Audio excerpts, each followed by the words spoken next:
साथियों, कांग्रेस के एक बड़े नेता जिनको यूपी में अपनी खानदानी सीट पर इज्जत बचाना मुश्किल हो गया है और उन्होंने केरला में अपना नया ठिकाना बना लिया है। चुनाव जीतने के लिए यहां कांग्रेस ने उस संगठन के पॉलिटिकल विंग से बैकडोर समझौता किया है जिसको देश में देश विरोधी प्रवृत्ति के लिए बैन किया गया है। लेकिन क्या आपने कभी सुना है कांग्रेस के इन नेताओं के मुंह से कभी भी कोऑपरेटिव बैंक के स्कैम के लिए कैसे पैसे लूटे हैं एक शब्द बोलते हैं क्या? कांग्रेस के ये युवराज केरला के लोगों से वोट तो मांगेंगे, लेकिन आपके हक में, आपके मुद्दों पर एक शब्द भी नहीं बोलेंगे। സുഹൃത്തുക്കളെ, കോൺഗ്രസിന്റെ ഒരു വലിയ നേതാവ് അയാൾക്ക് യുപിയിലെ സ്വന്തം കുടുംബത്തിന്റെ സീറ്റിൽ അഭിമാനം സംരക്ഷിക്കാൻ ബുദ്ധിമുട്ടാണെന്ന് മനസ്സിലായപ്പോൾ കേരളത്തെ പുതിയ കേന്ദ്രമാക്കിയിട്ടുണ്ട്.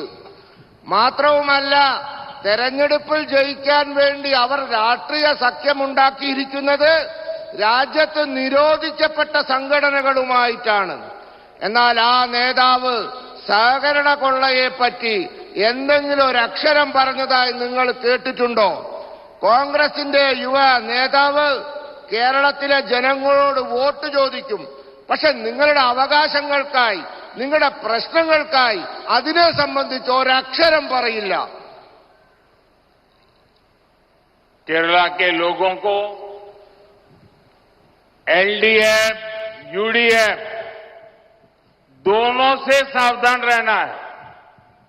केरला में भले ही कांग्रेस पार्टी लेफ्ट के लोगों को आतंकवादी कहती है, लेकिन दिल्ली में ये लोग एक साथ बैठकर चुनावी गठजोड़ करते हैं, एक ही थाली में खाते हैं। यहां केरला से बाहर निकलते ही पड़ोस में तमिलनाडु में ही दोनों पार्टियां एक साथ मिलकर चुनाव लड़ रही है। यहां भाषण देते हैं कि आतंकवादी है और वहां मिलकर के चुनाव लड़ते हैं। और जो लेफ्ट वाले लोग कांग्रेस पर परिवारवाद के आरोप लगाते थे, अब वो खुद उनसे परिवारवाद के फायदे क्या है इसके टिप्स ले रहे हैं।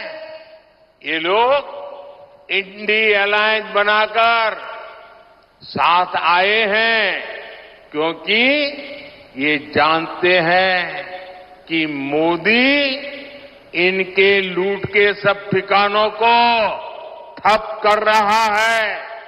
इसलिए चाहे लेफ्ट हो या कांग्रेस, सबके निशाने पर मोदी ही है। लेकिन मैं आपको गारंटी देता हूं, बीजेपी और एनडीए को दिया गया आपका एक एक वोट गरीब के एक एक पैसे का हिसाब करेगा। സുഹൃത്തുക്കളെ, കേരളത്തിലെ ജനങ്ങൾ എൽഡിഎഫിനെയും യുഡിഎഫിനെയും രണ്ടിനെയും സൂക്ഷിക്കണം. കേരളത്തിലെ കോൺഗ്രസുകാർ, ഇടതുപക്ഷക്കാർ തീവ്രവാദികളാണെന്ന് പറയും. എന്നാൽ ഡൽഹിയിൽ ഇരുന്ന് ഇവർ ഒരുമിച്ച് ഇരുന്ന് തിരഞ്ഞെടുപ്പ് സഖ്യമുണ്ടാക്കും, ഒരു പ്ലേറ്റ് ആഹാരവും കഴിക്കും. കേരളത്തിന് പുറത്തു കടന്നാൽ ഈ തമിഴ്നാട് എത്തിയാൽ മതി, രണ്ടു പാർട്ടികളും ഒരുമിച്ച് തെരഞ്ഞെടുപ്പിൽ മത്സരിക്കുകയാണ്. അതോടൊപ്പം ഇടതുപക്ഷക്കാർ പറയും കോൺഗ്രസുകാർ കുടുംബാധിപത്യക്കാരാണെന്ന്. പക്ഷേ ഇപ്പോൾ ഇടതന്മാർ കോൺഗ്രസിൽ നിന്നും കുടുംബാധിപത്യത്തിന്റെ പാഠങ്ങൾ പഠിച്ചുകൊണ്ടിരിക്കുകയാണ്. ഇവർ ഇന്ത്യ സഖ്യം ഉണ്ടാക്കിയത് എന്തിനാണെന്നറിയാമോ? ഇവർക്കറിയാം മോദി ഇവരുടെ കൊള്ളയുടെ എല്ലാ സങ്കേതങ്ങളും തകർക്കുമെന്നിവർക്കറിയാം. അതുകൊണ്ടാണ് ഇവർ ഇന്ത്യ സഖ്യമുണ്ടാക്കിയത്. അതുകൊണ്ട് ഇവിടത്തെ ഇടതിന്റെയും കോൺഗ്രസിന്റെയും ലക്ഷ്യം മോഡിയാണ്. എന്നാൽ ഞാൻ നിങ്ങൾക്ക് ഉറപ്പു തരുന്നു, നിങ്ങൾ ബി.ജെ.പിക്ക് നൽകുന്ന ഓരോ വോട്ടും പാവങ്ങളുടെ ഓരോ പൈസയും സംരക്ഷിക്കുമെന്ന്. साथियों,